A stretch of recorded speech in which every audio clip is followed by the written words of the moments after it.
Good morning and welcome to my online class. So today we are going to begin the unit number 4, reading B, the muddle head. So I'm going to read the lesson for you. You have to pay attention. I knew a man from Petuski as muddle headed as could be. He always got mixed up with clothes. He wore his mittens on his toes, forgot his collar in his haste, and tied his tie around his waist. What a muddlehead was he, that man who lived in Petuski. They told him as he went about, "You have got your coat on inside out." And when they saw his hat, they said, "You have put a saucepan on your head." What a muddlehead was he, that man who lived in Petuski. At lunch, he scratched a piece of bread and spread some butter on his head. He put his walking stick to bed, and he stood in the rack instead. What a muddlehead was he, that man who lived in Petuski.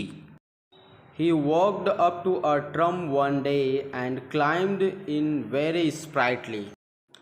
Conductor thought that he would pay. Instead, he said politely, "Pardon your wagon, Mr. Conductor. I'm off for a week's vacation. I stop you to beg your tramway tar." As soon as we reached the station, conductor got a fright and did not sleep that night. What a muddlehead was he, that man who lived in Petuski. He rushed into the first cafe and "Railway ticket please, one way." And at the ticket office said, "A slice of tea and a cup of bread." What a muddlehead was he, that man who lived in Petuski. He paused the man collecting the fares and entered a carriage awaiting repair that stood on a siding all by itself.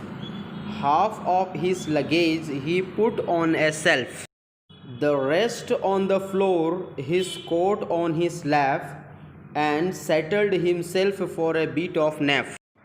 All at once he raised his head. "I must have been asleep," he said. "Hey, what stuff is this?" he cried. "Petuski," a voice replied. Once again he closed his eyes and dreamed he was in paradise. When he woke, he looked about, raised the window, and leaned out. "I have seen this place before, I believe.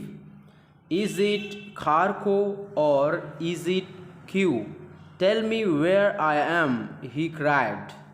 "In Petuski," a voice replied. And so again he settled down and dreamed the world was upside down. When he woke, he looked about, raised the window, and looked out. "I seem to know this station too. Is it Nalchik or Baku? Tell me what it's called," he cried. "Petuski," a voice replied. Up he jumped. "It is a crime. I have been riding all this time, and here I am where I began. That's no way to treat a man." What a muddlehead was he, that man who lived in Petuski.